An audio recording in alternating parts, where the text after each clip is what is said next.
ইরানের ভূখণ্ডে আক্রমণকারী আমেরিকার কোনো সেনাকে হত্যা বা বন্দী করতে পারলে $30,000 নগদ পুরস্কারের ঘোষণা দিয়েছেন দেশটির সেনাপ্রধান আমির হাতেমি। এই কাজ কোনো ইরানি নারী করলে পুরস্কারের পরিমাণ হবে দ্বিগুণ, অর্থাৎ $60,000। মধ্যপ্রাচ্যে তেহরান এবং ওয়াশিংটনের মধ্যে চরম সামরিক উত্তেজনার মাঝে এই ঘোষণা নতুন করে আলোড়ন সৃষ্টি করেছে।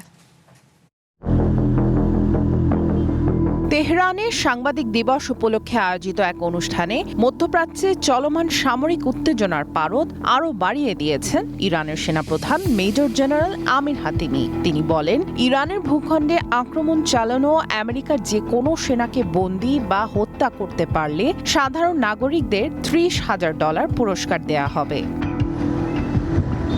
তেহরানের সামরিক মিলিটারি একাডেমিতে শিক্ষার্থীদের উদ্দেশ্যে দেয়া বক্তব্যে এই ঘোষণা দেন সেনাপ্রধান আমির হাতেমি। ইরান নগদ নিয়ে এলো হার না মানা হার অফার। সর্বনিম্ন $10,000 রেমিটেন্স নগদে পাঠালে থাকছে স্বর্ণের হার জেতার সুযোগ। রাষ্ট্রীয় সংবাদ সংস্থা IRN এর তথ্য মতে, সাধারণ মানুষের বড় ধরনের দাবির পথ ধরেই এই পুরস্কারের সিদ্ধান্ত নিয়েছে সেনাবাহিনী।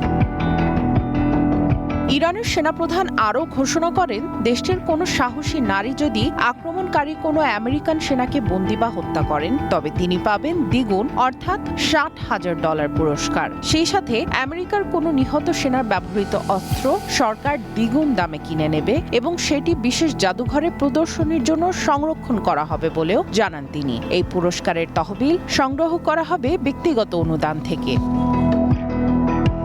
যদিও ইরানের ভূখণ্ডে এ পর্যন্ত আমেরিকার কোনো পদাতিক সেনা বা গ্রাউন্ড ফোর্সের উপস্থিতির কোনো তথ্য পাওয়া যায়নি। কেবল গত এপ্রিলে গুলি করে ভূপাতিত করা আমেরিকার একজন পাইলটকে উদ্ধারে সংক্ষিপ্ত অভিযান চালানো হয়।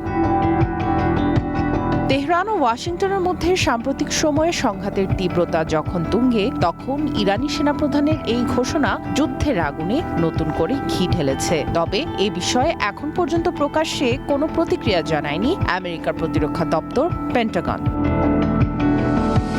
সামিয়া জান্নাহ, ওয়ান ইন্টারন্যাশনাল ডেস্ক।